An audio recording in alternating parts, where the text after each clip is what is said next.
Good afternoon, everybody. Welcome to our Clean Waters Initiative this afternoon. Got my shared my screen here, and you should be able to see the agenda. We've got I think, a great lineup for you this afternoon. At our last CWI meeting, we had a group on and talk about navigating the Texas Water Development Board grants and programs. And so at that CWI, people really requested, we talked a little bit about some of the tools HGAC has, and we wanted to make sure that we showed some of those. So we decided we'd have our first CWI after that was to go through some of our tools that we've got. So today, what you're going to see is Dr. Pramod Sambidi is going to talk about some of the interactive regional planning tools that we have. Brian Sims is going to go through our on-site sewage facility mapping tool, which I think a lot of people are really going to find useful. Justin Bauer and Stephen Johnston, both from HGAC, are going to talk about our watershed-based planning efforts and low-impact development programs and projects that are going on. And then I'm going to talk a little bit at the end about our basin summary report from 2021. We've just completing our basin highlights report for 2022, but there's lots of good information for folks if you were to be putting together grants and proposals for Texas Water Development Board on things that you could use to talk about water quality and look at water quality impacts in the areas where your permits are and so forth. So I'll take you through some of those. So, and then we'll have some time for some announcements and our closing.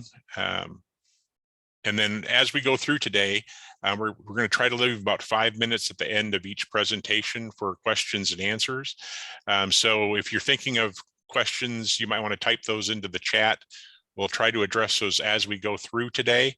And then if we don't get to all of those, we'll try to have a little bit of time at the end to answer those more in depth if possible. I think Pramod has to leave after his talk today, but we'll have his contact information. So if you need to follow up with him, you'll be able to do that. So with that, I'm going to hand it over to Pramod, and he's going to talk to you about our interactive regional planning tools. Pramod. Thank you, Todd. Good afternoon, everyone. My name is Pramod Sambidi. I'm the Senior Manager with the Data Analytics and Research at the Houston-Galveston Area Council. Today, I'll be sharing with you some of the interactive tools we have for planning purposes. So I hope you all can see my screen. And Pramod, thank you. Okay, great. Okay, before I go to the tools, I just want to give a brief overview of the HSU region. So HGAC, Houston-Galveston Area Council, covers 13 counties and have 134 cities, and we are home for 7 million people, and we expect to have a population of 10.6 million by 2045. And with respect to jobs, currently we have 3 million jobs, and by 2045 we expect to have 4.7 million jobs. And HGAC also serves as the Metropolitan Planning Organization for the 8-county MPO region that is colored in red here. So with respect to our data visualization tools, so the tools are developed in ArcGIS Online, and we also use Tableau for our data visualization. And all these tools are developed in-house, and they are aimed for staff, for local governments, for consultants, contractors, educational institutions, private businesses, as well as public. And the platform we use is mainly interactive web mapping tools. We have dashboards, we have story maps, and the cool thing is all of these applications are free to public. So anyone who has internet access, who can browse a website, they can access our tools and easy to use. So today I'll be covering two applications, mainly the Regional Equity Tool and the Ecological Tool. The Regional Equity Tool, so let me, I have some screenshots in my presentation, but I would like to do a live demo. And if the demo doesn't work, I'll come back to the screenshots. So let me do a demo here. So this is the HGSE main web page, and I'll show you how you can get to our tools. So if you go down, click on the GIS, and then you see interactive web applications. Once you click on it, you will be on this page.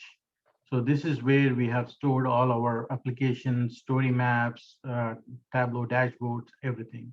So all these are sorted by keywords. So for example, if you're interested in environmental related applications, you can click on environment, or if you want census, you can click on census, and likewise.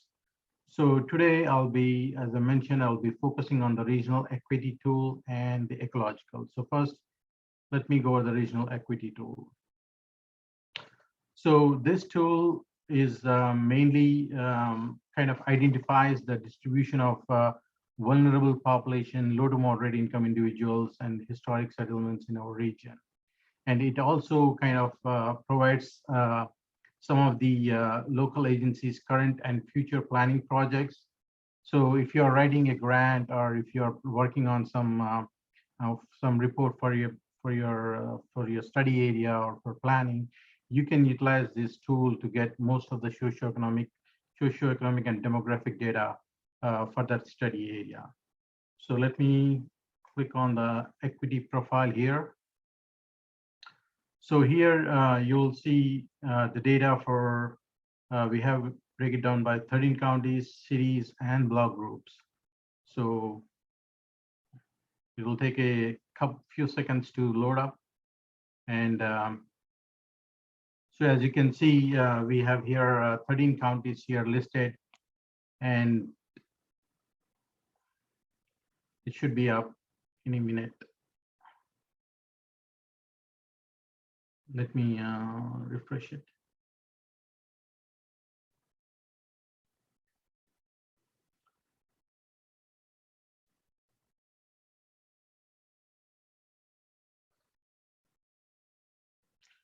Okay. Come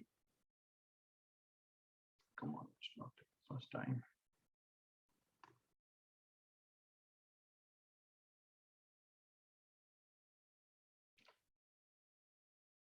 Okay, good. So here you can see the data for the 13 counties. We have population, we have household population, households, housing unit, and you can also look at the historic growth in population. So our region has added around 1 million people in the last 10 years. And you can also look at the vulnerable population, and you can click on this button here to expand the dashboard. And you can see, so vulnerable population mainly includes population in poverty, Hispanic and non-Hispanic minorities, limited English proficiency, disabled households, disabled family, elderly, carless households, and single female household with children. And if you look at the numbers, sorry, the numbers are kind of small, but if you look at poverty, around 1 million people in our region are in poverty, and around 0.5 million of our population has a disabled family member. So this is the vulnerable population. And then we also have low to moderate income individuals data here. And as you can see, 1.7 million of our people are low income individuals. And then we have a breakdown by race. 37% of our population is Hispanic, 36% is white, 17% is African American or Black, and around 7.6% is Asian. And you can also get that information by age, by education, and then we have language spoken at home, income, and as you can see, 17% of our households have income less than 25,000. And then we also have homeowner, and then we have some transportation related variables here like vehicle ownership, as well as commute mode, the mode that they use to commute to work. So this is the, and you can drag, you can click on here and you can select a specific county. Once you select the county, all the data will be updated for that particular county. And likewise, we have data for cities. And then we also have data for the block group level. So this is the data for the cities, and as you can see, and again, you can click on here and you can select a particular city, and the dashboard will update for that particular city. And then you can click on block groups, and if you're interested in some particular neighborhood, you can click on that. You can click on the block groups, and you can kind of zoom into that area that you are interested in. So for example, I'm zooming into the area east of downtown. And then you can click on this arrow here and do a rectangle or a lasso or a circle. So let me do a rectangle here. So I'm interested in, say, for example, this area here.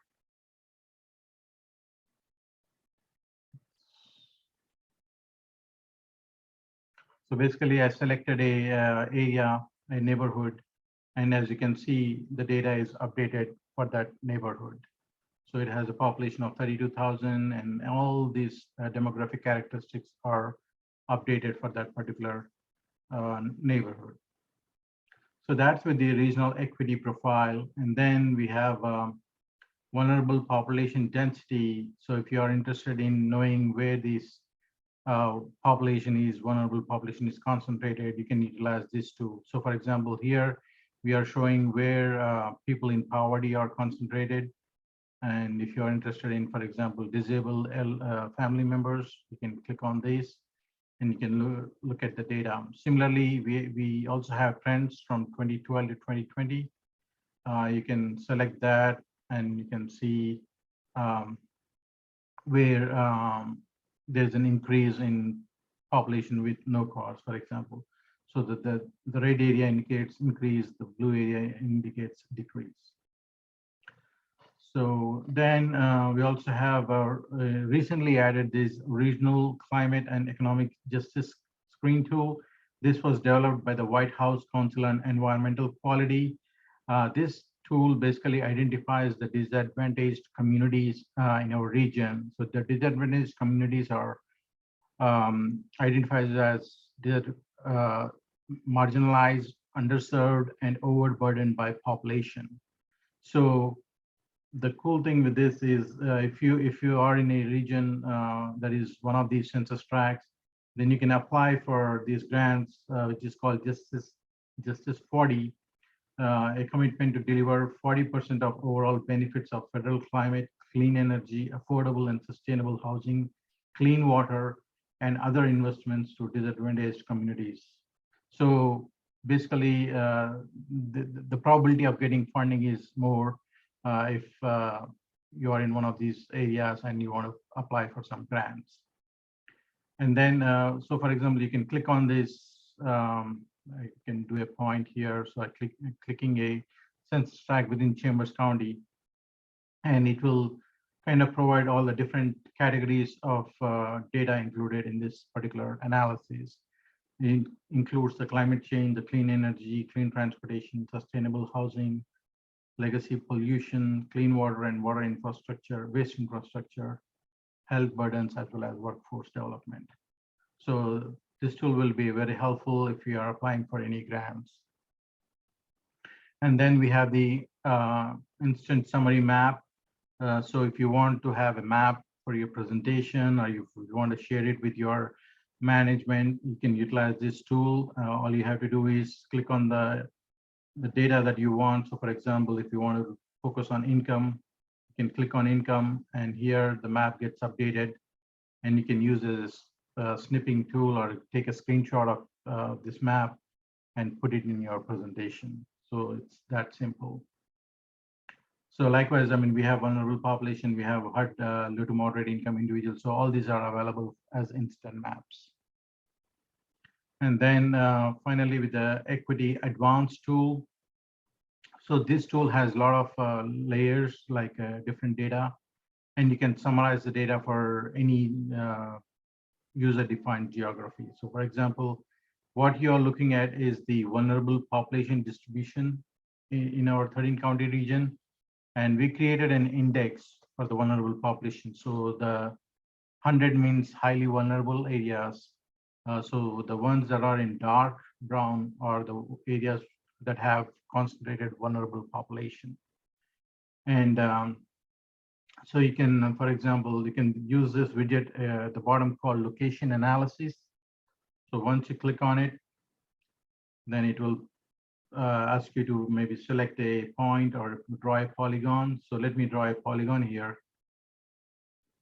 And once I drew the polygon, you can see you can then click on the demographics. So it has all the population data. So population, households, then the breakdown by race, age, and a lot of like around 20, 30 variables. And you can simply click on this cloud button here. So once you click on it, it will create a spreadsheet for you. So just open the spreadsheet, and you can see you will have the data by block group with all the characters that are listed here. So I believe, yeah. So here is the spreadsheet that you can look at, and you can use it for your analysis. So that's with the equity tool, and we have other like hardware damage as well. And for all this, the equity tool, we have a user guide. So if you're not able to figure out, you can utilize the user guide, and it will have a step-by-step guidance of how to utilize this tool. And we also have a like a short video tutorial for that purpose. So that's with the equity, and I think I have a few more minutes. I will quickly cover the ecological, and then we'll have open it for questions. So for the ecological, I'm clicking on the environment and then clicking on the ecological. So the ecological tool basically identifies like how some of our future transportation projects, for example, impacts the regional ecosystem. So that's the purpose of developing this tool. And what you are seeing here is the 8-county land cover data. So once you click on this legend here, you can see what these colors mean. So we have upland forest, bottomland forest, prairies, wetlands, row crops, and developed. So everything that you see in pink color is a developed portion. And likewise, if you click on the layer list here, you can also look at the ecotypes. So for example, let me zoom in a little bit and then click on the ecotypes. So this basically identifies it's a 10-acre grid. It identifies how much portion of the 10-acre is of certain ecotype. So if it is red, that means it's developed. So if I click on the legend here again, you can see red means there is not much ecological area, whereas green means indicates there is a lot of ecological area or ecotypes. So that's with the ecotype. And then we also have data for if you are interested in particular ecotype. For example, if you want to focus on areas where there is, for example, grasslands. So you can click on that, and you will the map will identify that portion. So let me see if it.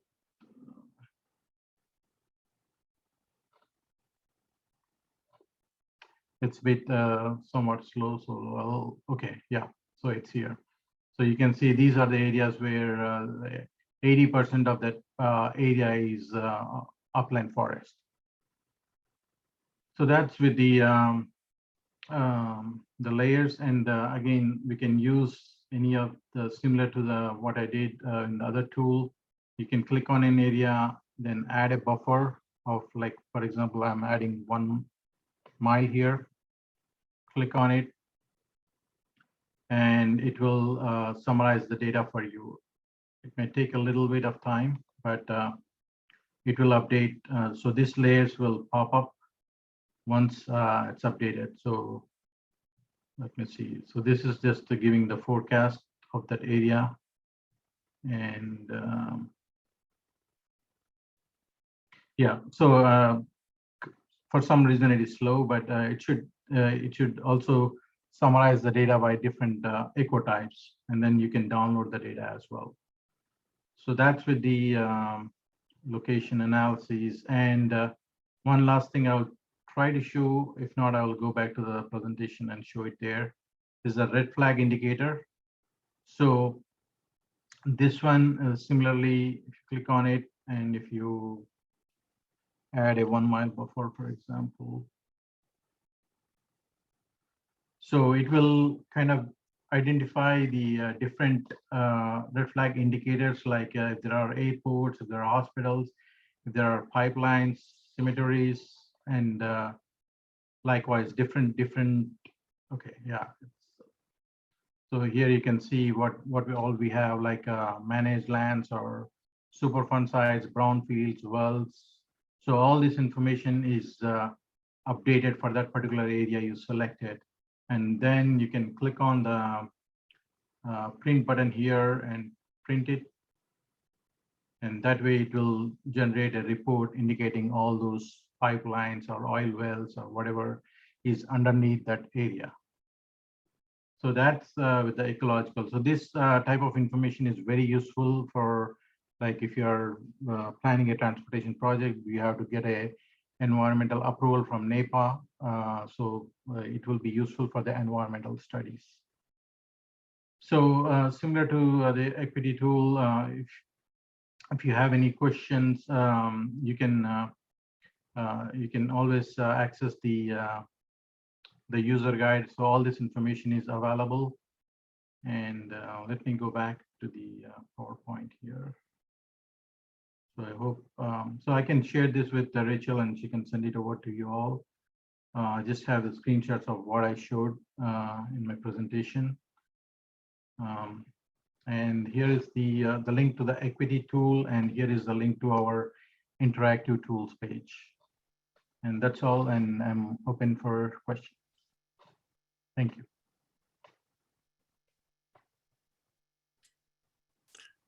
Thanks, promoters. Do I have any questions from anyone for any of the tools promoters talked about?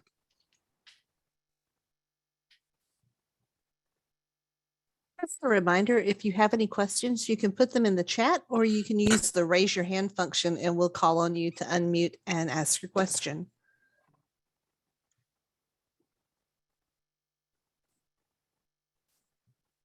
Pramod, we have a question. Is how often is the data updated? Okay, that's a good question. The equity tool data is updated every year. So it's mainly derived from the US Census American Community Survey data, which is updated every year, which is released usually in December, but this time it was released in March. And we have updated the equity tool like 2-3 weeks back. So it's updated every year, whereas the ecological is kind of, it's more comprehensive and more data driven, and we last updated it in 2019, and maybe we'll try to update in like every 4 years or something like that. And Erin has a question. Yes, thank you. That was a great presentation. Could you show a bit of how we can access the metadata for some of those specific data sets, just to find out, for instance, I wrote it down, on the equity tool, the index and how that was calculated if we wanted background info? Okay, that's a good question again. Let me go to the equity tool here.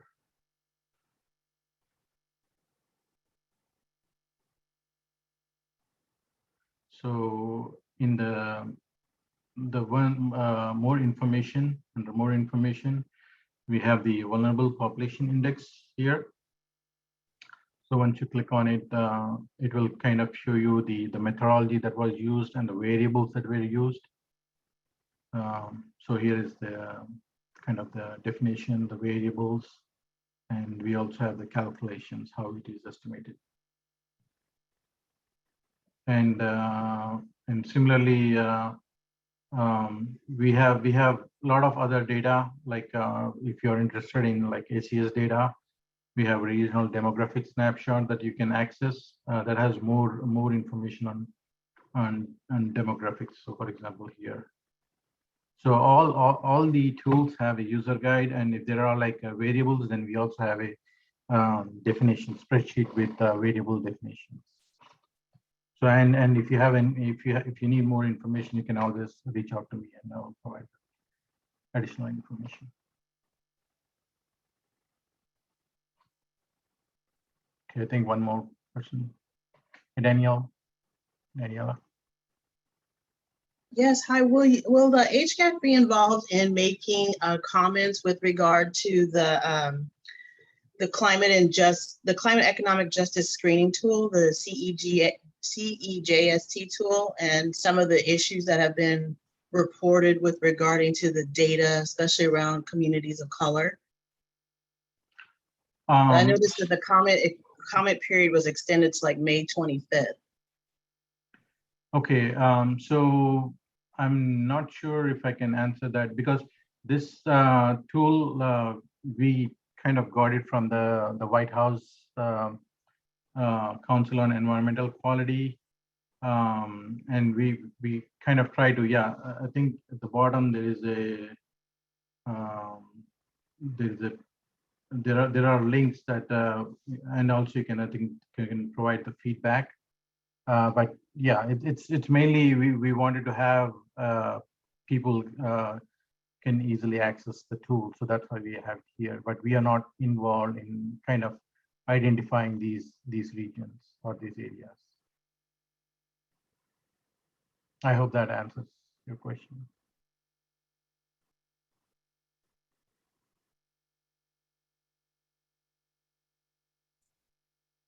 Thank you.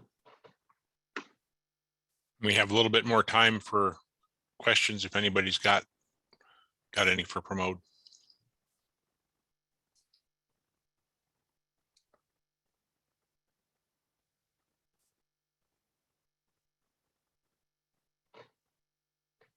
Pramod, you'll include your email address in the chat in case people don't have questions now, but they have them later when they start using these tools, or? Sure, I will do that. And I also have it on my PowerPoint, which I will share with Rachel so that she can send it over to the participants. Thank you, everyone. Okay, thank you, Pramod. Thank you.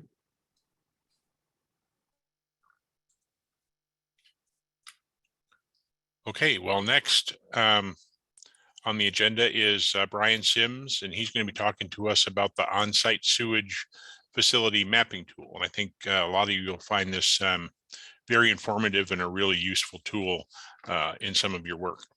So I'm going to turn it over to Brian.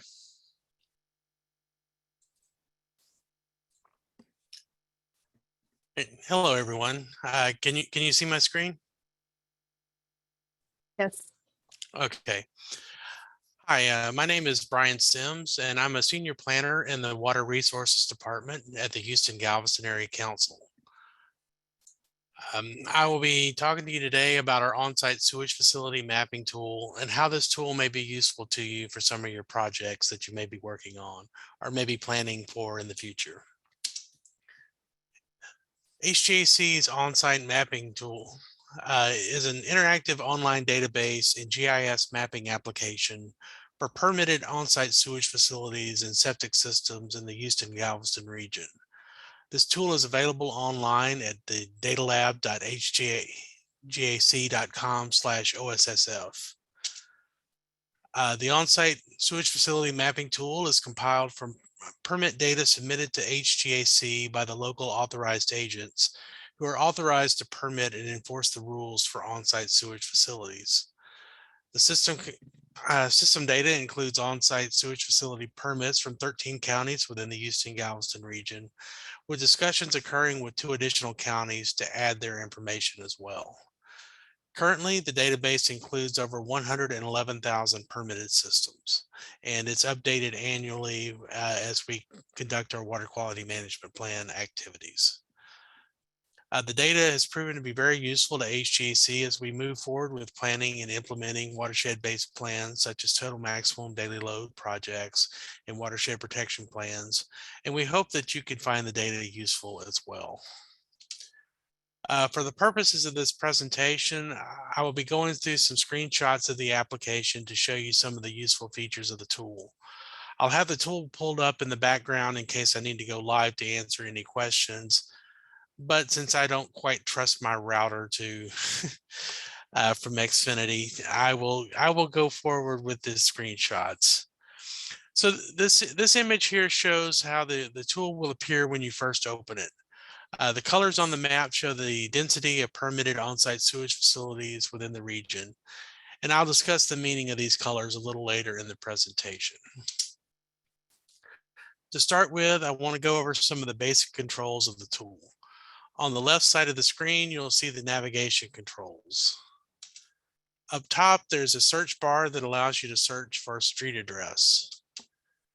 Up next are the basic widgets located on the right-hand side of the screen. These buttons allow for things such as changing the base map imagery, taking measurements, and printing of maps.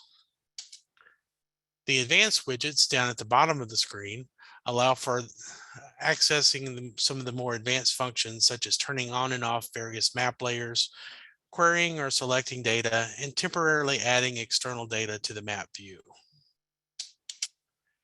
Finally, the attribute table button allows you to view the on-site sewage facility data in a tabular format. So let's start quickly with the navigation buttons. You can zoom in or out with these buttons as well as the mouse wheel. This allows you to look at the areas of the map in much finer detail as you zoom in and out through the various layers. The home button brings you back to where we started, and the location button allows you to place a point on the map based upon the GPS location of the device you are using. Finally, the back and forward buttons allow you to move through previous views of the map as you move around through the application. As I mentioned previously, the zoom feature allows you to look at the map in closer detail. So if you are interested in this neighborhood at the center of the image on the left, you can zoom in and see just exactly where these systems are located based upon the GPS coordinates provided by the authorized agents. At this level, you can see which houses have on-site sewage facilities and which do not, or at least those that have permitted facilities. Those without permits are likely due to the age of the system, predating the requirement to have a permit. In Texas, you weren't required to have a permit in most counties prior to 1989. So there are a lot of systems out there that just simply do not have permits and aren't required to because they're considered grandfathered. Information like this can be very helpful in targeted outreach to try to identify and repair older systems that are prone to failure, or to implement some type of community outreach and education programs. The first of the basic widgets I want to show you is the base map gallery. This function allows the user to change the base map imagery shown in the tool. There are 12 base maps available, but you're able to add your own through one of the advanced widgets. One of the reasons for including this feature is that some people have a particular type of map they prefer, or one that is most useful for their purposes. The same also applies to maps for permit applications or grant proposals. For example, if you're working with a granting agency that specifies that they want a USGS topo map included with their application, you can select that base map to create the map that you'd like to use and submit with your application. Here I have a view of a neighborhood using the aerial imagery. And with just a few clicks of the mouse, you can easily transition over to a street map view. So it allows you, again, to use whichever version of the map is most useful for the purpose that you need. Once you selected that map and the base map for that map, and located the area of interest, you can use the print function to either print or download a map in several formats. You can indicate a name for the map, include a legend, and specify the size of the map through the print interface. Once you click print, the map is generated that can then be used for meetings, presentations, grant proposals, permit applications, etc., depending on your need. So this is a very, very useful function that I hope that you'll find very handy. We also have some of the other basic widgets that allow some more interaction with the data that's there. The measurement tool is one of those functions. This tool allows for measurement of linear distance, area, and also the GPS coordinates of points on the map. In this example, I've selected an on-site sewage facility permit and drawn a straight line to the nearest major water body. This allows us to determine that this particular system is 0.78 miles away from the West Fork San Jacinto River.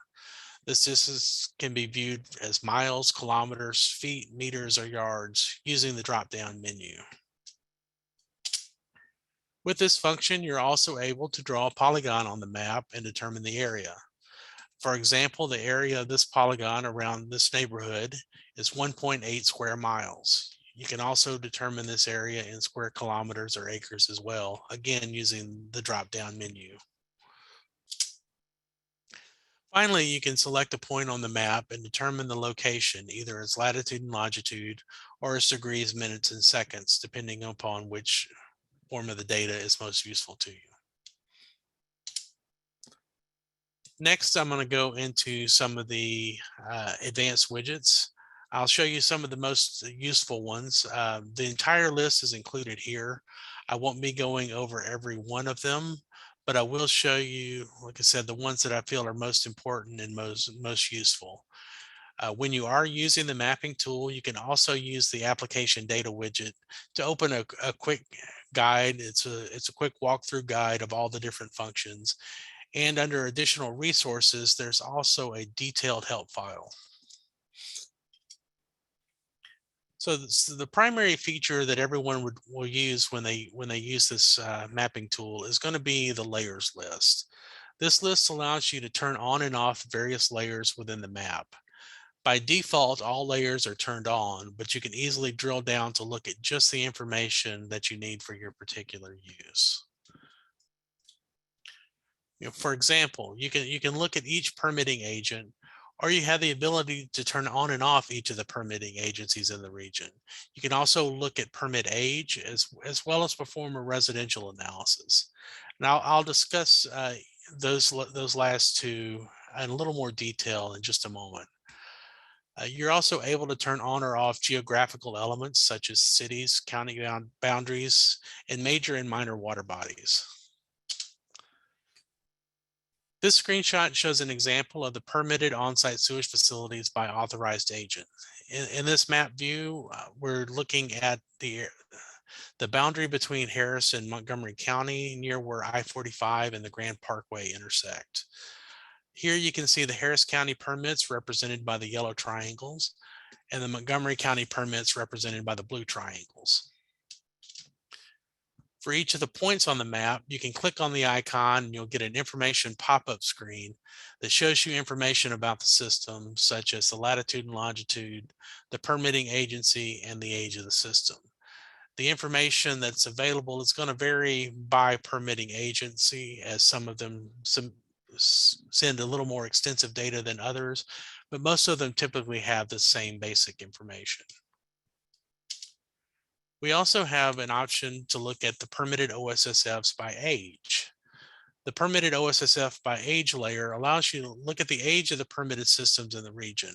This layer is very useful for looking at areas that are undergoing rapid growth. It's also useful for looking at areas where there might be high concentrations of older systems. There are many water bodies within the region that are impaired for fecal bacteria, also concerns for nutrients, and it's known that failing on-site sewage facilities can be huge contributors to these. So by looking for areas with high concentrations of older systems and knowing that those older systems are more prone to failure, you can use this tool to identify areas to target repair and replacement programs, pump out programs, or community outreach and education events to educate homeowners on how to properly maintain and operate their systems. This view, which is turned on by default when you open the application, shows the number of permitted OSSFs per square mile. This is very similar to the precipitation map that you'll see on the weather report, with the highest concentrations being shown in red and the lowest in green. Areas where there aren't any on-site sewage facilities will not have the color coding. This view shows the OSSF residential analysis. This tool is very helpful for estimating the number of unpermitted on-site sewage facilities within the region. On this map, the yellow represents areas that are within the known service area boundary of a permitted wastewater treatment facility. The areas in green are residential parcels with known permitted on-site sewage facilities. And the red areas are the areas that are known residential parcels without a permitted on-site sewage facility, but are also outside of the service area of a residential sewer treatment facility. So based upon the knowledge that these are residential areas, it can be assumed that there's an on-site sewage facility there, but either HGAC has not received a permit record or the system predates the need for a permit and is grandfathered in. As with the OSSF by age tool, this allows you to identify areas to target for outreach and education events or repair replacement programs. We also use this data quite extensively to identify potential sources of bacteria as we prepare watershed-based plans throughout the region. The OSSF mapping tool also includes a location analysis function that allows you to determine the number of permitted on-site sewage facilities within a user-defined buffer around a point or a line within an area. This tool also breaks down the result by age category. This is very similar to the tool that Pramod showed in his presentation with the equity tool. So in this example, I've selected a point on the map where I-45 crosses Spring Creek at the boundary of Harris and Montgomery County. Within a 2-mile buffer around this point, there are 234 permitted on-site sewage facilities. In this example, I drew a line from the intersection of I-45 and Grand Parkway to where FM 1314 crosses Grand Parkway. In the 2-mile buffer along this segment of highway, there are 524 permitted on-site sewage facilities. In this third example, I've drawn a polygon around this neighborhood to determine that there are 959 permitted systems within this area.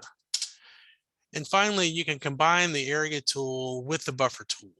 In this example, there are 1,491 permitted on-site sewage facilities within the neighborhood and the 2-mile buffer surrounding it. As you can see at the bottom of the screen, it gives you the total number of on-site sewage facilities, but you can also click the tabs to look at the various categories of the different permit ages. If you just want to look at, say, how many permits are between 5 to 10 years old, you can select that tab and quickly find that information. The next function I'm going to show you is the draw feature. The draw feature allows you to add elements to the map, such as a point at a particular location, or a line, polygon, or text box. In this example, I've added county labels as well as drawn in and labeled a project area on the map. The drawings can be exported for use in other programs, so you can import them into ArcGIS or Google Earth, and they'll also show up in printed maps. We also have an add data function. In some cases, there may be additional data that you'd like to view in combination with the on-site sewage facility data. The add widget data, the add data widget allows you to add external data from ArcGIS online, a web address, or an external file. This includes additional base maps that you may want to use that aren't included in the default 12 that we have. Here in this screenshot, you can see in this example, I've used the add data function to add the wastewater treatment facility outfall layer available from TCQ's website. This was done simply by entering the URL of the data in the field and pressing enter. As you can see, the wastewater treatment facilities show up here as the red dots. Something like this could be very useful if you're looking at all potential sources of water quality issues, or perhaps you want to look and see if there are any areas there there may be candidates for decommissioning on-site sewage facilities and trying to tie them onto residential sewer, or looking at areas where a regional sewer system may be a possibility. So if you're looking at applying for a grant to complete such a project, you could then print this map and use it as an exhibit in your grant proposal. We also have a select tool. The select tool allows you to select items on specific layers from the map and export the data for use. So as you go into the layer list, you turn on the layers that you are interested in to make sure that they're the only ones that are selectable. And then you can select this area. The tool also includes a statistics function that will allow you to look at things such as counts, averages, and minimums and maximums. This can be very helpful when you're looking at the ages of the permitted systems within the selected area. So with this tool, like I said, you can just draw a box on the map to select a specific area of interest. And any points in that selected layer will then be highlighted. Once they're highlighted, you can then use the statistics tool, or you can export them out to a CSV file, which you can then open with Excel.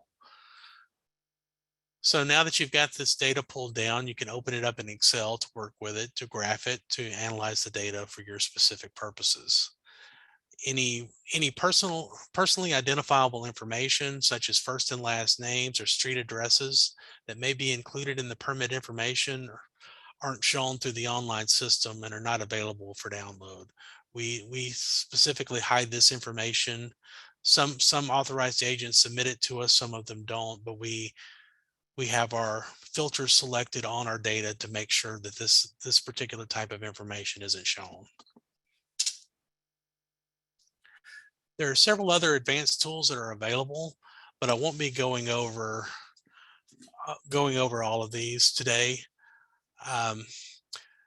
There's more information in the helpful walkthrough as you first open the mapping tool. Some of these other widgets, though, are the legend tool, which shows you the layers that are active. The query tool, which allows you to search for a specific on-site sewage facility if you know the permit number. The additional information widget, which allows you to open a comprehensive user guide.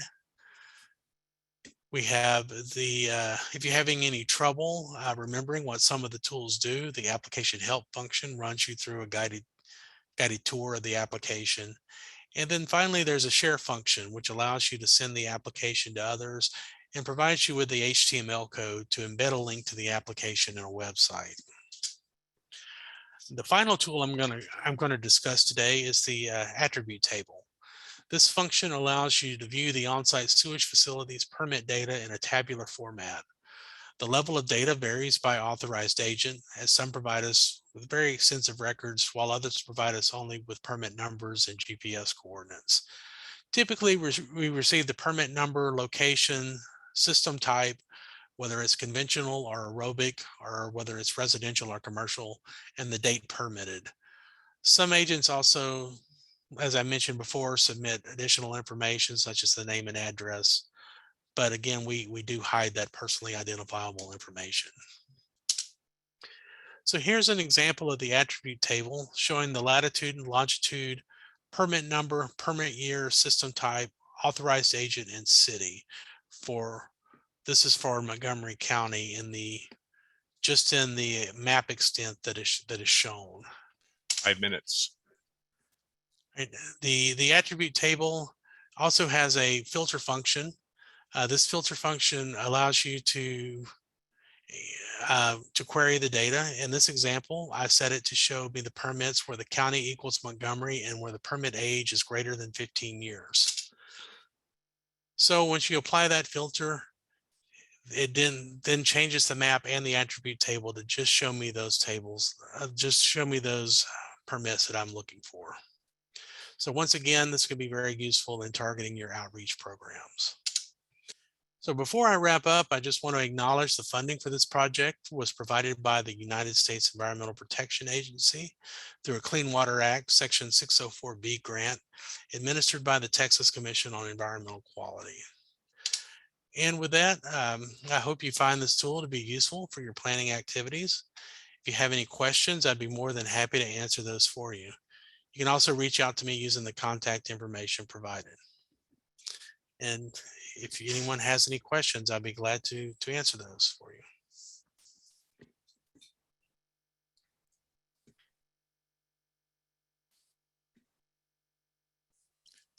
Anyone have any questions for Brian? And like he said, he's able to turn that application on if you wanted to see something else. We've got a little bit of time.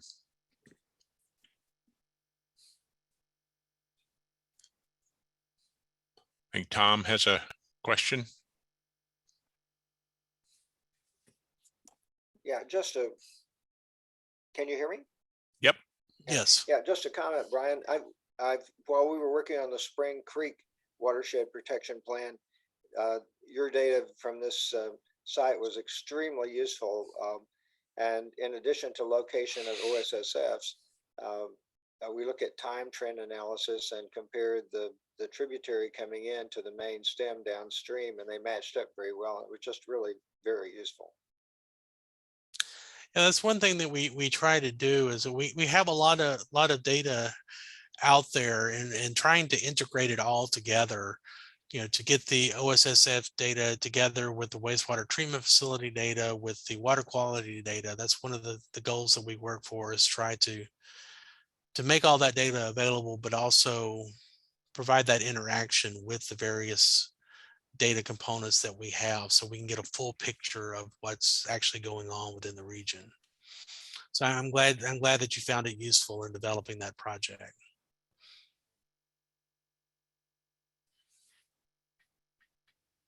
Any other questions or comments?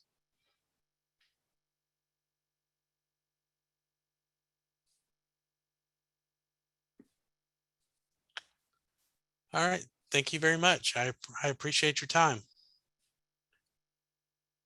Thank you, Brian.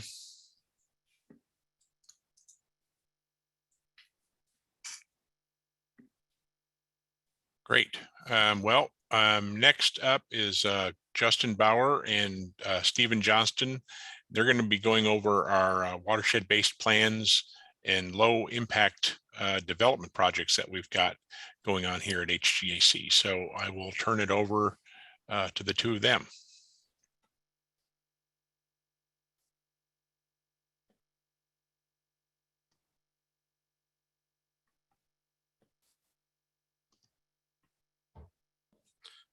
And Justin, I think you were going to provide the intro to the. There you are. Yeah. Just want to make sure. I'm having a little bit of an issue here. There we go. Fantastic. Well, thank you all for having us. As Todd said, part of what we do with all the data we collect, and as already kind of been obvious for some of the tools you've been talking about, is we have these wealth of stores of data. We want to get them out in the world and working and doing things. And so one of the things that has been off growth of the work we've done in our Clean Rivers program has been the development of watershed-based plans. And we work on a couple different models. The two primary programs we have are the total maximum daily load studies and the watershed protection plans. Both kind of two sides of the same coin, looking at a community-based, locally driven, data-driven process to enact good, feasible voluntary solutions, also some permit considerations on the TMDL side, but aimed at improving water quality, surface water quality for a variety of constituents. We have a lot of tools, as you've already seen, that help us along that path, that help us generate that. Stephen is going to talk a little bit about sort of one of the next steps, one of the next off growths. As we've gone through these planning processes, sort of the next iteration is, well, what do we need? What tools do we need? How do we implement some of these recommendations? What is the information, the resources, the tools that we need to identify, to evaluate, to provide to our community? So Stephen, if you have your presentation ready, we can go ahead and bring that up, and then we could talk a little bit more as we have time about the individual plans, and I'll save a couple minutes at the end to make a plug for our current projects. Well, great. Thank you, Justin, for the introduction into watershed-based plans and how that kind of fits with low impact development. Oftentimes our studies are looking backwards. We're trying to address an impairment, and how we address that impairment, we still have to kind of gauge what's going to happen going forward. And in low impact development and green infrastructure are practices that can kind of help us with dealing with repairing in case of going and fixing some of the redevelopment that maybe happens in older areas, but also to address a lot of the growth that's happening that Pramod talked about. The population is going to be growing from 7 million in our region to over 10 million. And so how that growth happens is really important, not only just for water quality, but for things like stormwater, for addressing flooding and quality of life. And so it's an issue that's important for us to consider in all of those. Additionally, I'd like to mention that it ties in not just with our watershed-based plans, but ties in importantly with our local government's stormwater permits. I'll shout out to the city of Houston and Harris County for working within their permits to try to encourage low impact development and green infrastructure in terms of incentivizing it and finding ways to try to help developers and the developing community along and encouraging these type of practices. And additionally, the Texas Commission on Environmental Quality provides some relief in terms of development when you're developing your project and you're trying to get your municipal utility division out there. There's an opportunity to get back some of the funds that you might spend on stormwater practices. And so LID and green infrastructure, there are some ways to encourage their use, and I'd like to see it grow out further than the city of Houston and Harris County to a lot of the other communities around. And so we're going to talk about that today. And most of what I will be presenting on the slides, you'll see the information can be found on our website, and we'll join the website a little bit later in my presentation today. Just trying to get this thing fixed on my screen, so just give me a second. And with that, let's get started. Low impact development, commonly called LID or LID, and or green infrastructure, are terms that are often used. And again, it really goes to how we're going to develop going forward. And so through this presentation, I might switch between the two terms. I think the development community out there typically uses and has embraced LID for all practices and purpose, though green infrastructure has become a little more common of late. So keep that in mind as we're considering it. I oftentimes think of LID as more of the harder engineering structures, such as green roofs or engineered soils or pervious pavement, while the green infrastructure is utilizing more of the natural scaping within a development i.e.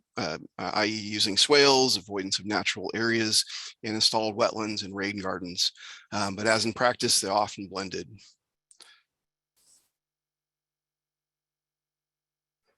Right. Looking at that growth real quick, we talked about it with Pramod. What happens with that 3 million people that are going to be coming in the next 20 years or so? There's a possibility of 6 million parking spaces, 680 million square feet of non-residential commercial type building. Maybe post-COVID, that's not going to be that amount. We may be seeing a little bit less of that, who knows? And then residential homes and the like of about 3.5 billion square feet. So lots going to happen in the future.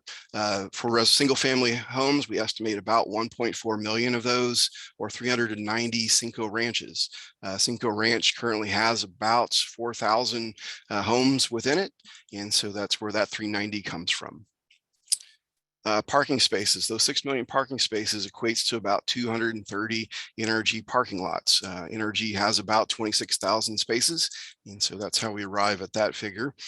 So clearly, how we develop going forward, addressing those impervious covers, looking at ways to make it less impervious is important for a lot of factors. It also includes other challenges as we grow out and the area becomes more developed, potential for water quality impairments as well as water quantity issues. We already currently have those in our region. We certainly have a number of impairments in our region. And so considering that growth, how that impacts our already problematic situation, we certainly don't want it to exacerbate it. And we want to actually find ways to maybe improve what we currently have. And so low impact development has an opportunity to do that for us. Going to go into a little bit of LID, and just in case our audience may not be as familiar with the types of practices that there are out there. We'll do a little bit deeper dive into how this might help with development, growth, and redevelopment. Green infrastructure is part of a comprehensive stormwater management method. So it works with flooding issues and trying to address flooding, but also in terms of water quality. It can be a part of that overall effort. It uses existing natural hydrology when possible, and if not, it helps to mimic that natural hydrology to help distribute the stormwater across the entire project site. While conventional methods typically have been in practice, the idea is to get the water out as fast as you can.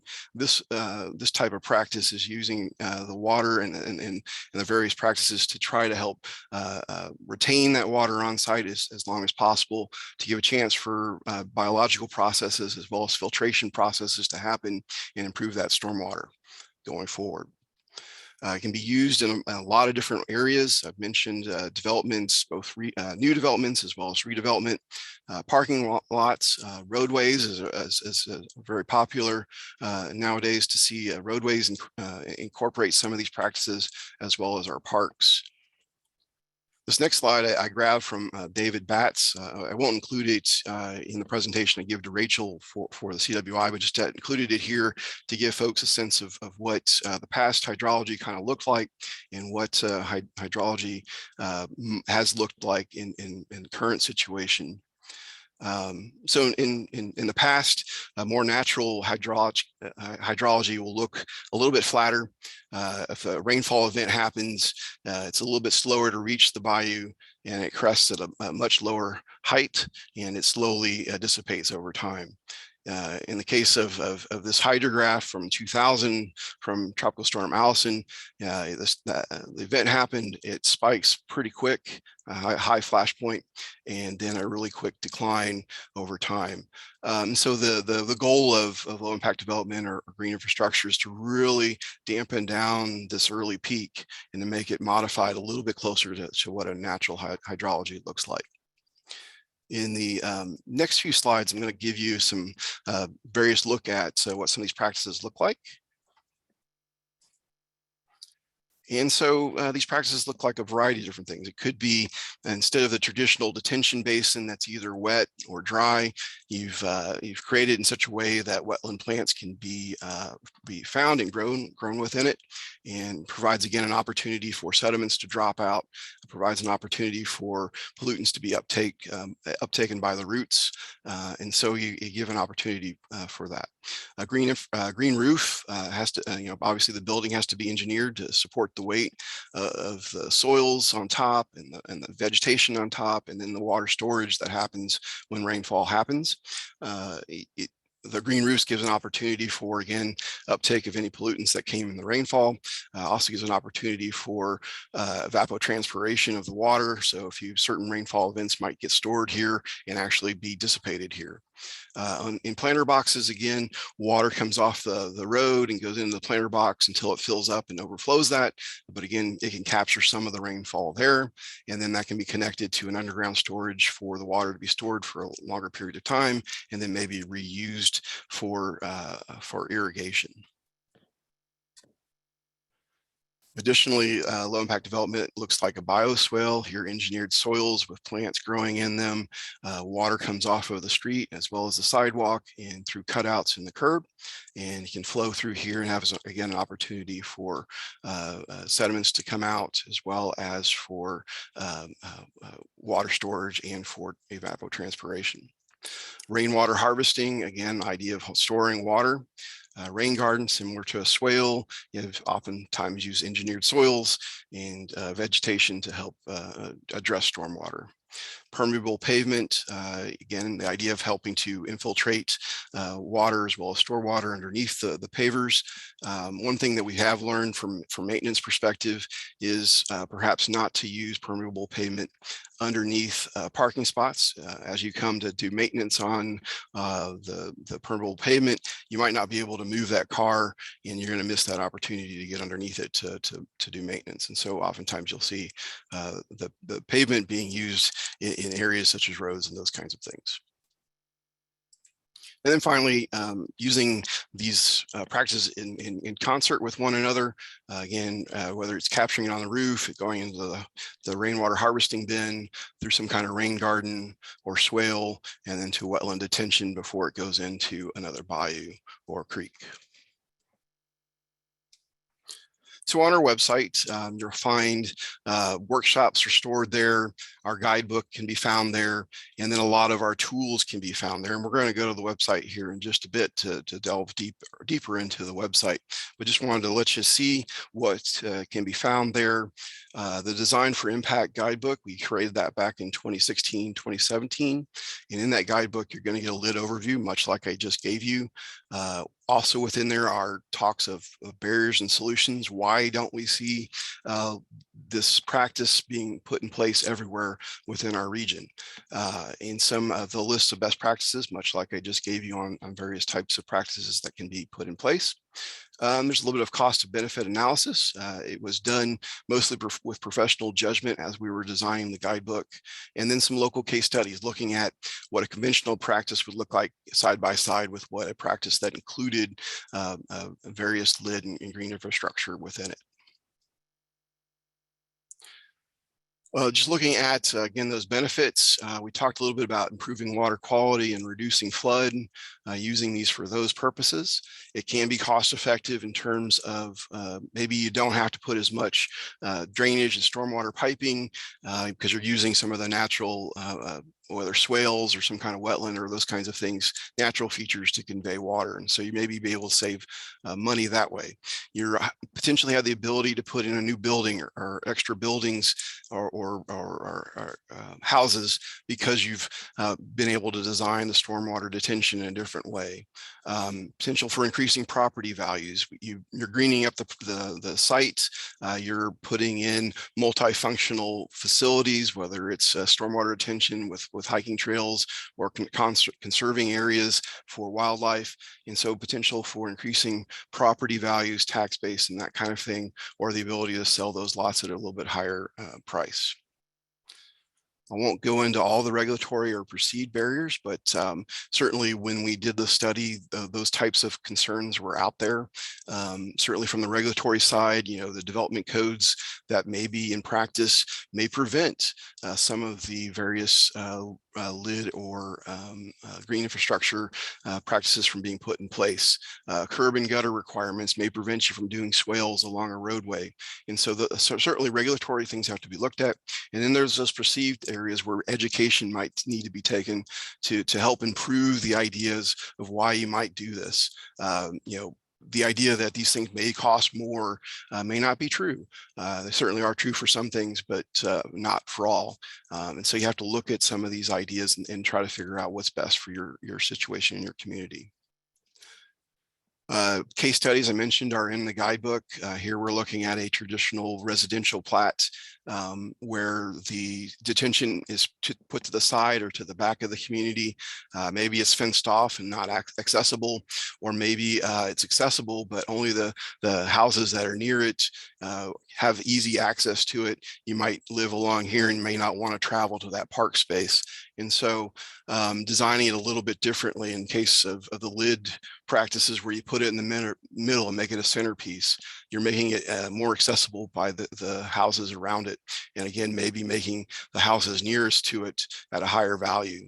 You're putting trails inside of it. You're putting swales that help bring the water to it. And again, maybe not needing as much hardened infrastructure may save some costs there. Traditional 40-foot setbacks for the houses. In this case, it's 20-foot setbacks between the lid and the setbacks. You're getting about 20 additional houses in the lid. And so again, an opportunity for increasing profits for the developer. So a lot of reasons for potentially doing low impact development or green infrastructure. On our website as well, there's a design for impact feature where it's an interactive map. It gives you in our region where we've been able to identify these practices that are put in place, whether it's residential or non-residential and the like, these various buckets. You can go in and you'll see this when we look at the website and go in and actually pull up these various practices, and there's maps so that you can go visit them.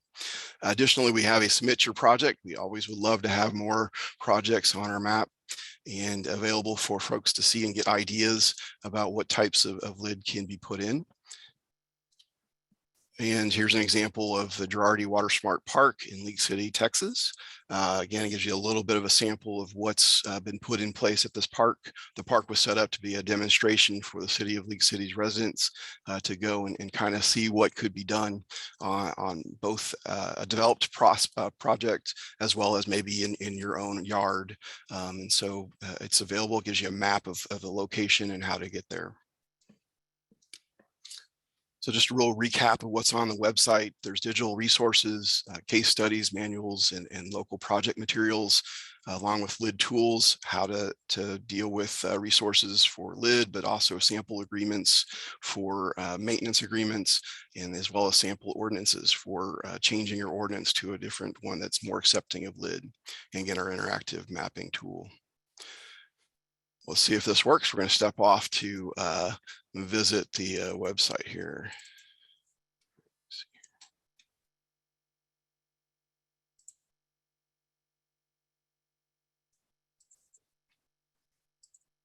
And it does not want to work.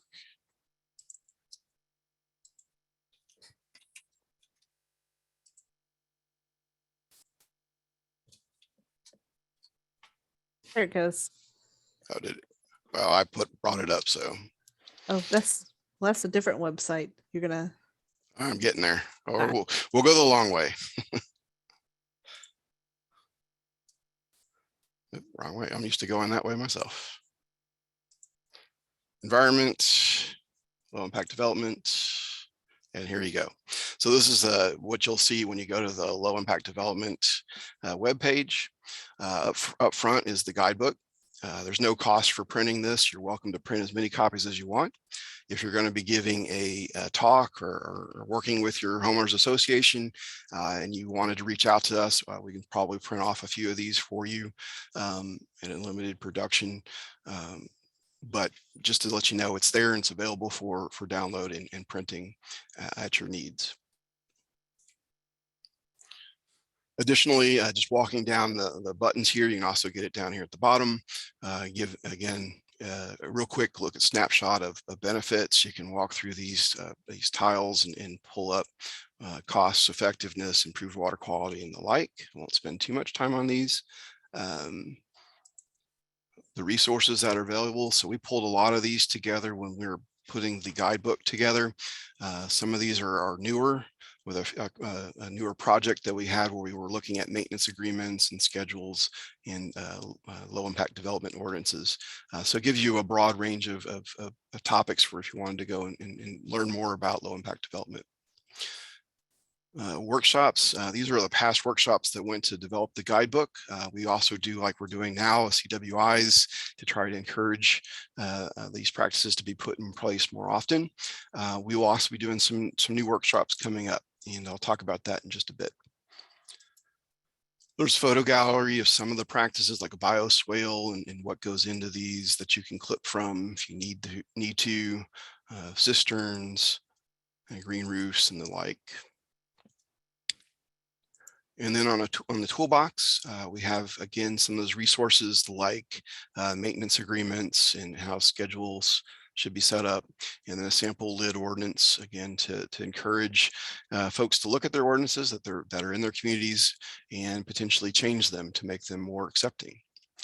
Additionally, in the toolbox, you can pull on any of these practices, and it brings up a little bit of what the bioswale is all about, gives you that cost benefit analysis in terms of the cost. It's low cost in this case, and as well as some of the maintenance requirements. How heavy of maintenance is it in terms of use going forward? Compare that to, say, the green roof, and the green roofs are going to be very expensive. Again, you have to engineer your building to be accepting of all the weight that's on top. And so it's a much more expensive process. And again, all of this can be found in that guidebook as well. And we'll hop back to the Design for Impact, that mapping tool, just so that you can look at that and see it in practice. And again, we have those buckets separated out, and you can find that on the map here and go in, scroll in. Again, a lot of it's been done here in the Harris County area, City of Houston area, and those incentives that they're trying to push for doing this more. We'd of course love to see it in some of these areas that are growing around Harris County going in the future here. Submit your lid project if you got one. Again, we'd love to have that submitted. If you were to pick on one of these, it actually, the developed projects, it then simplifies the map to just those developed projects, and you can go around and pick up and gives you a little tile of just that project. You can also click on the project itself, and you get a picture of the project area, and again, a little bit of a summary of what went into that project. And there's about 90 projects here in the area. So we'd love to continue to increase the number of projects. Focal point is a type of tool, practice that's used to gather the stormwater in a particular area, engineered soils and those kinds of things. You'll see that, and you'll also see, I think it's a pave, that one I mentioned before. Anyway, we'll move on from here and start to finish our presentation and wrap up. So what's next for HJC with low impact development and green infrastructure? Future workshops, again, like CWI, get the word out about the tool that's available for communities to use. Again, we'd love to encourage more of these practices to be put in place.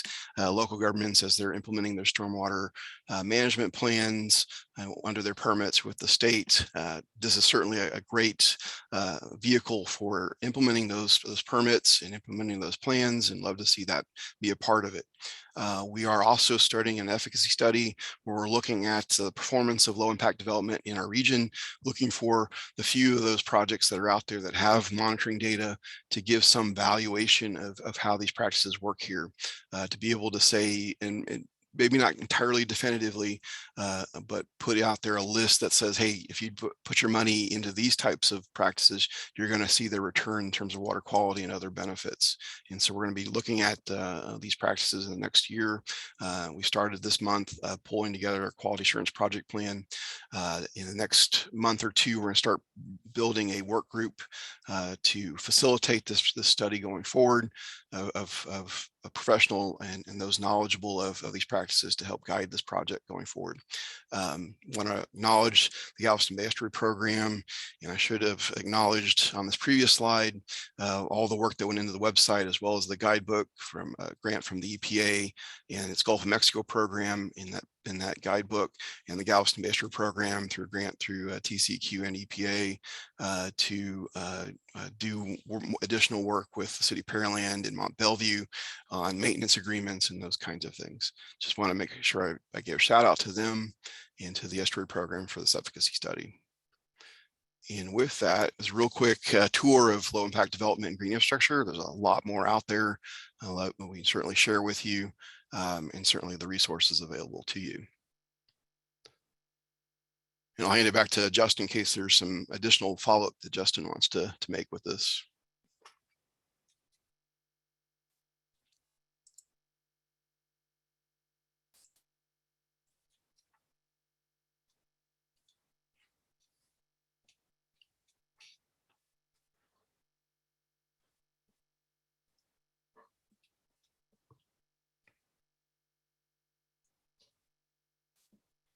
Here's your chance to grill us. Apparently Justin is having a trouble unmuting.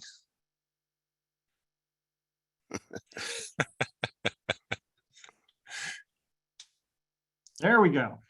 Sorry, I had to restart, and it was apparently after the prohibition on unmuting oneself went into place by the host. So I wanted to share real quick, just before we left, what we were trying to show previously.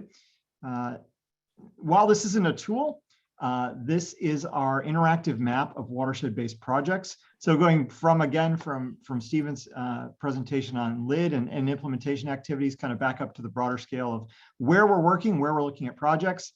If you want to take a look at what might be going on in your area, or something you might want to get involved with, or just kind of see what this means, what this looks like, what this, what the impact could be for a waterway.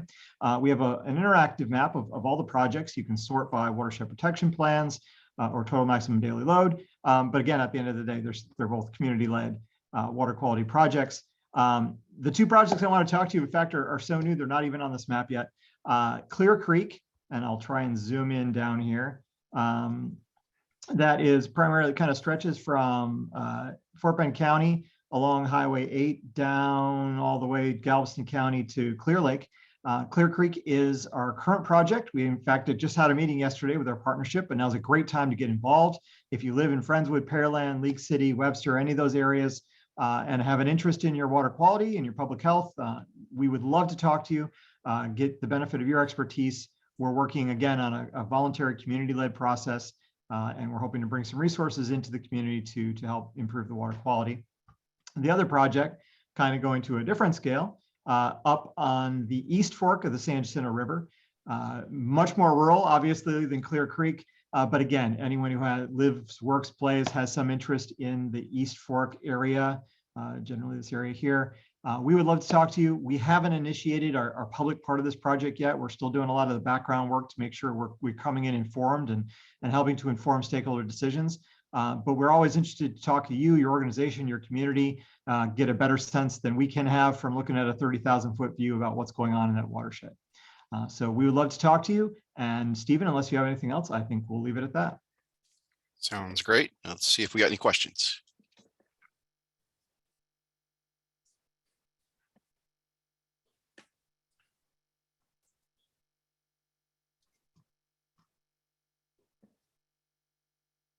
A reminder, if you have any questions, you can type them in the chat, or you can use the raise your hand function and we'll ask you to unmute. If you're on the phone and you'd like to raise your hand, dial *9.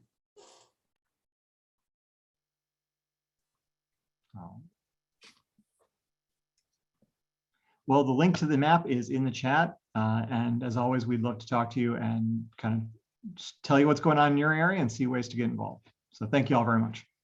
Thank you all.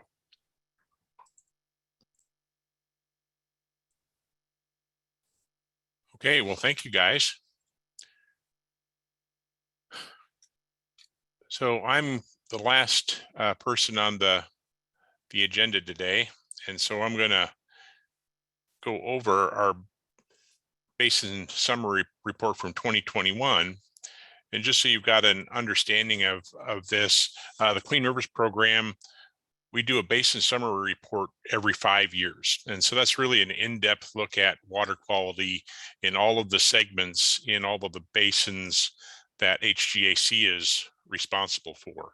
And so we do this work in all or part of 15 counties in the HGAC area. And on those years when we're not doing a basin summary report, we're doing what we call a basin highlights report. And it's the same type of information is looked at, and we produce some of the same information, but we don't go as in depth. And so what you'll see today in this 2021 basin summary report is also, this information is also available on our water resources information map. And I really wanted to take you through some of that today, but it's under construction and there's a lot of stuff going on, kind of retooling and updating sections of that. So it's just poor timing for showing you the rim. But this basin summary report has a lot of the same information and really in-depth look. And it's, again, very interactive and pretty user-friendly. So we hope that you would go out and take a look at it. if you are doing grant applications with Texas Water Development Board, this would be a great place to turn to if you're interested in what the impairments are in a water body that you might be discharging to. Are there concerns for bacteria? Is it impaired for bacteria? Is there a dissolved oxygen problem? Are there nutrient concerns? All of those things can be answered. And not only if it's impaired, but what is the trend? Are things getting better in the segment? Are things getting worse? So there are lots of information for you to gather. And so I'll just start off at the kind of the opening page here. You know, there's many different levels of information. From an executive summary, just gives you a very high level overview of what's going on as far as water quality in the region. But then it's broken down, talks about our public involvement and outreach, how you might be able to get involved with the Clean Rivers program and its various components. We go into a pretty in-depth water quality review, and then each one of the areas are available to see. You can go and click on one of these. So if you're interested in waterways in the Trinity-San Jacinto Coastal Basin, you can click on this tile, and it's going to open up specifically for that area. And it's so you can see on the maps the areas that are covered under each one of these tiles. So I'm first going to start off with the water quality review, and it's pretty easy to get around. In here, you'll see you know, you can just use your roller ball on your mouse to get around in. You know, we talk about our data analysis methodology. So you want to figure out how this information is processed, all the data is processed, how we go about looking at that in terms of, is it meeting the standards? Is it not meeting the standards? Is it getting better? Is it getting worse? It's all included in here for you to take a look at. Get down into the water quality summary. And this is what we, you know, lovingly have referred to the frog chart for many, many years. And it's just basically a snapshot that looks at the entirety of these segments for all of these river basins or coastal basins. And I'm just going to go through quickly, you know, kind of what this means. And there is a key down here that will help you through on what all this means. But when I go back up to the top here, you've got your parameters, kind of the most common parameters that people are interested or that everybody looks at: dissolved oxygen, bacteria, chlorophyll A, nutrients, PCBs, dioxins, and then other. This other is kind of a catch-all for, you know, some of the macrobenthic issues. Is there a habitat impairment? Those types of things. We don't break it down into those individuals, but just kind of put those all together. The number that you see in the cell is the percent of stream miles that are impaired for that particular parameter for that stream segment. So in this case, 14.2% of the stream miles are impaired for dissolved oxygen for Cedar Bayou tidal. 100% of the stream miles are impaired for bacteria. If there's no number in there, there is no impairment for that particular parameter. And then when you're looking at the colors, this kind of a blue or teal color means things seem to be getting better. The trend is improving. If it's the orange color, it says things are getting worse. There's a problem and it's getting worse. It's going in the wrong direction. And then of course the frogs, if you've got one frog, you've got some significant problems in the water body. And, you know, it kind of takes you through in the chart key what, you know, severe multiple water quality impairments or concerns exist in the majority of the water body, all the way to the 5 frogs, which is no significant water quality impairments or concerns exist in the water body that we know of, right? So it's just a good snapshot, lets you see the status, whether we've got impairments for those segments, and then are they getting better or worse? If there's no color in there, there really is no remarkable change. It's staying pretty stable.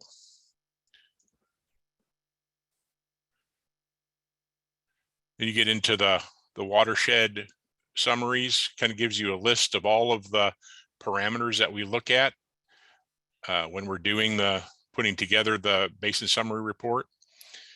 You know, what those parameters are, what their potential impacts are, what the potential causes for those might be. And then kind of go into a water quality technical primer on, you know, what's behind all of this. So talk a little bit about the surface water quality standards. What is a basin? What is a watershed? What is a sub-watershed? So, you know, folks that aren't familiar with that terminology can have a pretty good understanding when we're done with this. So not everybody's going to want to look through that, but it's certainly available.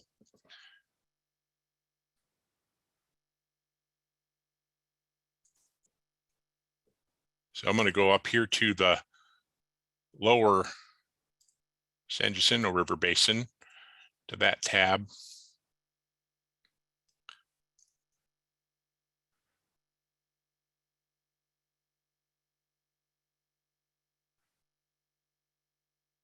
So you can see the basin here, the outline of that. And then the different segments and watersheds that you might be interested are located across the top here. And so let's just go into the White Oak Bayou area. We'll pick that one. Give it just a second, and the map's going to pop up for us.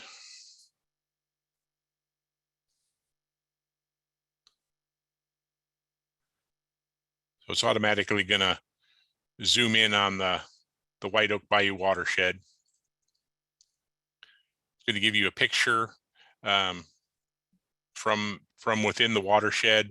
Kind of tells you some background information, the square miles, what the designated uses are, primary contact recreation, the number of permitted wastewater treatment facility outfalls, the number of volunteer monitoring stations, the number of active monitoring stations within the area. And then you can see, you can just be on this side of your cursor on this side, and you're scrolling down.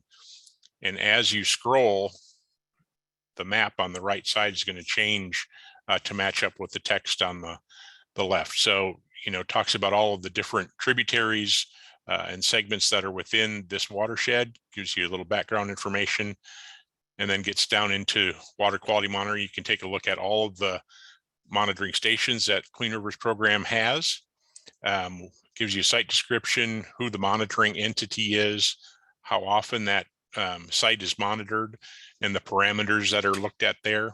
And then the map is interactive. So I can come in here and click on this monitoring site, and it's going to tell me who the entity is that's monitoring there. In this case, it's Houston Health and Human Services. How long monitoring has been going on there, since 2010. Gives you the site description, and then tells you kind of what the average is and what the standards are, what are the acceptable limits for some of these different parameters are. Then you can go through the sites and you can see the various other information. So it'll highlight the different segments as you're going through. And then of course, this one just outlines the watershed as a whole. So I can click on there. And it's going to give me all the information about that particular monitoring location.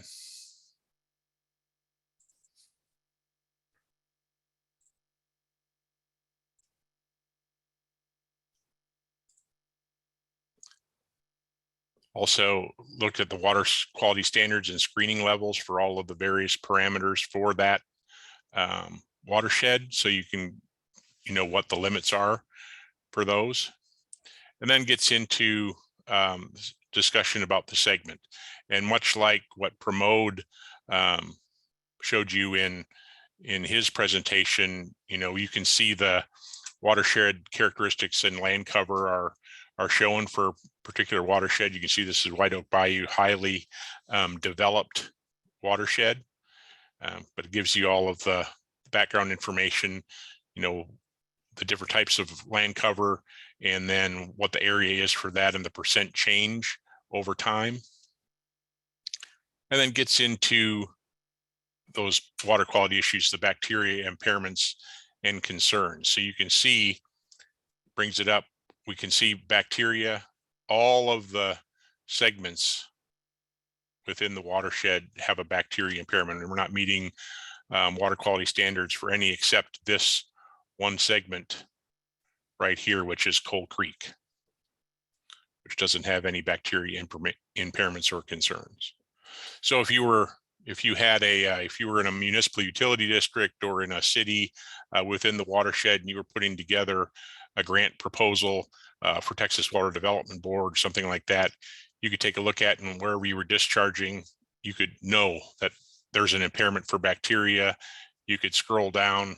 Is there an impairment for dissolved oxygen in that area? That's going to be evident to you. And you can see here, this is the DO. Most of it looks pretty good. We've got an impairment here in this segment, which is, it's an unnamed tributary of White Oak Bayou, but it does have an impairment. And we looked at this segment, it's yellow, it has a concern. That's Coal Creek. It does have a concern for dissolved oxygen. It's not impaired yet, but it does have a concern. So you can kind of see the status for all of that. Same with nutrients. Just give it a minute to load up. We don't have any impairments anywhere in the region for nutrients because there's no numeric criteria established for streams. We've got screening levels that we use. So if they exceed the screening level, it's a concern. It's not called an impairment. So you can see again the streams in this watershed that have a concern for nutrients. And then of course for PCBs and dioxin, we're not going to have any issues with that in this watershed. And then it's a nice thing. We do have information on potential sources of the water quality issues, and Brian brought that up in his discussion. You know, we have lots of wastewater treatment facilities. Most of them operate and do a great job. It's always a potential source because, you know, things do break, things happen. But you'll be able to go in and see where all of those are. And then as you're going through, you can take a look at the trend analysis.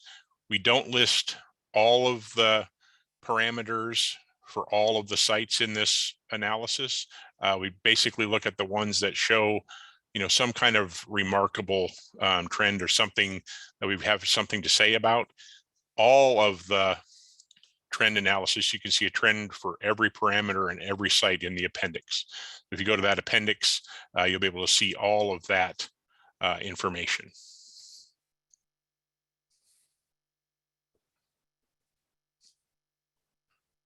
So it just goes and changes by the ones that we had something to say.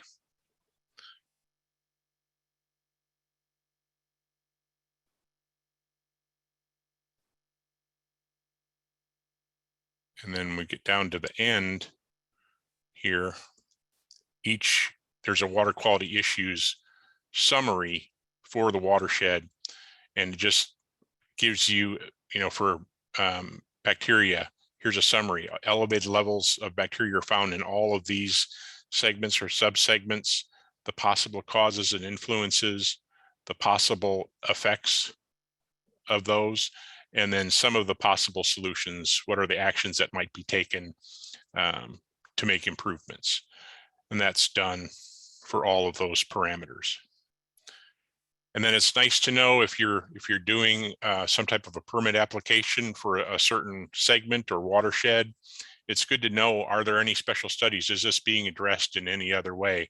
And so generally what you'll find in this section is it'll tell you if that segment or watershed is involved in a total maximum daily load program. Has it has TMDL been performed on that? Is there an implementation plan for that? Has there been a watershed protection plan produced for that particular watershed? So that's something, other information that you might want to know when you're making a grant application. So that's kind of information you're going to find in all of the, for each one of the basins and sub basins. And the reason that we had to break it up, the story map has some limitations in the number of tabs you can have across the top of the screen. And so that's why we had to break that up. We've got so many segments that we had to do it that way. So that's why they're broken up the way they are. But you can look at all of those segments and all of those basins. So I hope that you'd find this really informative and really useful. Like I said, the Water Resources Information Map has a lot of the same type of information. The big difference is on the Water Resource Information Map, you're able to download all of that data. When you look at, if you're clicking on one of those sites, you're able to go in and get all of the information all the way back as long as their data for that location. You can download all of that information. You can download it by watershed. You can download it by the entity that's collecting the information. There's a variety of different ways that you can do that. So I think you'd find that really, really useful.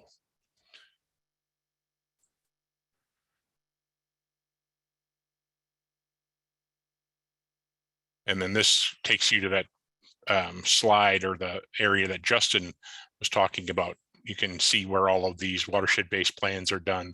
That's also included in this app.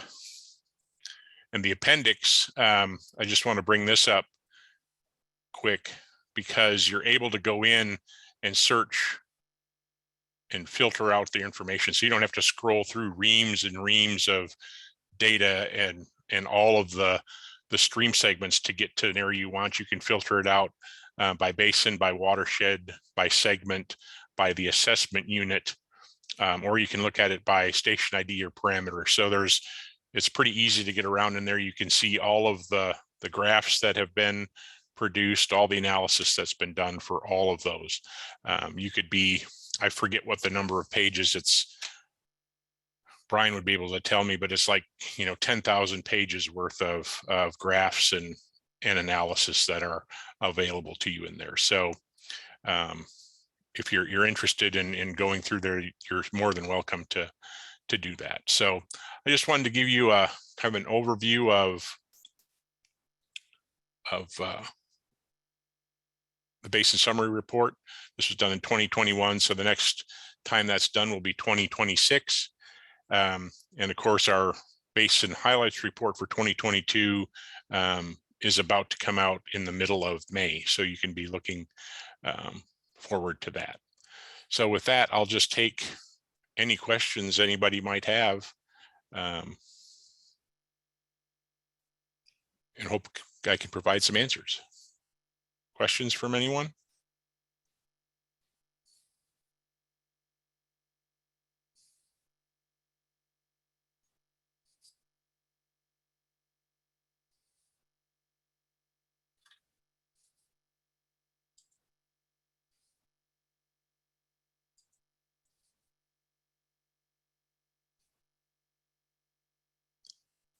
No questions. I don't see any questions in the chat, and I don't see any hands raised. So, okay. Well, great. So that just brings us to our announcements. oh wait. Oh, we have. Oh no. It's just Terry MacArthur said, "What a terrific array of sources you offered today. Wonderful event. Thank you." I thought that was a question, but that's a really nice comment. Oh, Thank that's you, Terry. Thank you. So I don't know if we've got any staff that are on that have announcements that they want to make about some upcoming things. I know that Justin mentioned some of the Clear Creek and East Fork things that are coming up. And I know we've got a list, and I'm going to show that now, I hope.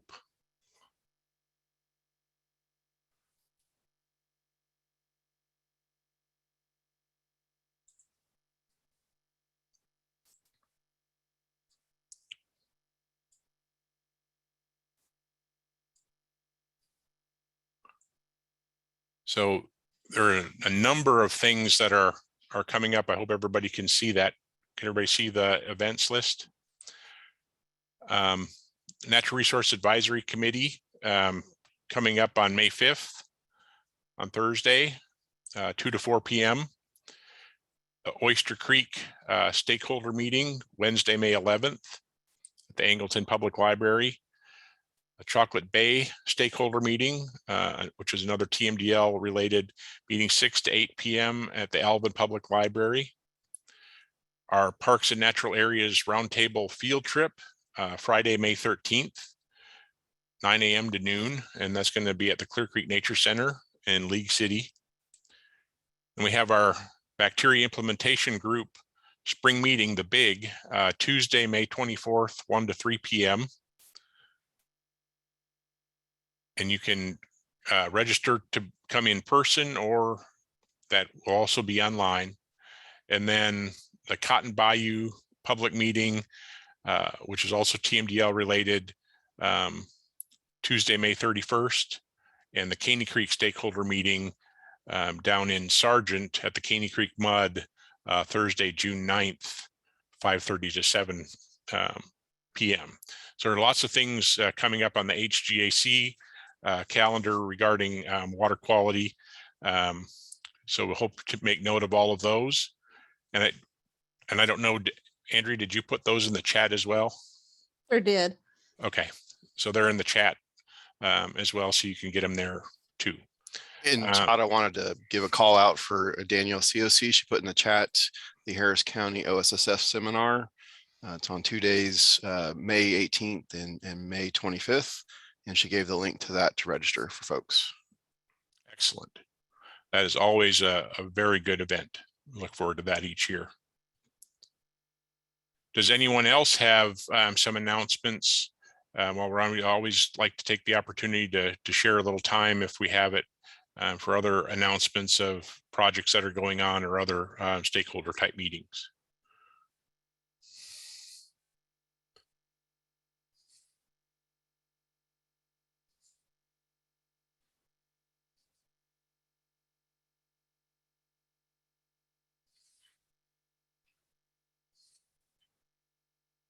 Okay.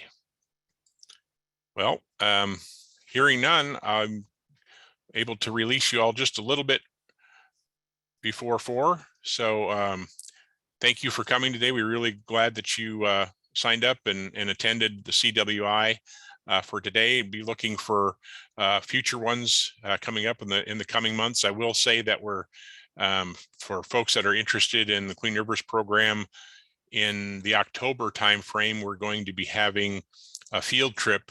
We've done this in the past where we kind of go out, go to one of our monitoring locations and really show folks what happens in the field when we do our water quality monitoring, whether it's HGAC or our local monitoring partners that do that. It's kind of a neat way to see how everything happens in the field, what our field staff go through when they're out there. We're trying not to do that in the heat of the summer. Hopefully in October, it's a little bit cooler. So be looking for an announcement on that, but we're always excited to share what the Clean Rivers program folks do in the field. So that's coming up and you can be watching for that.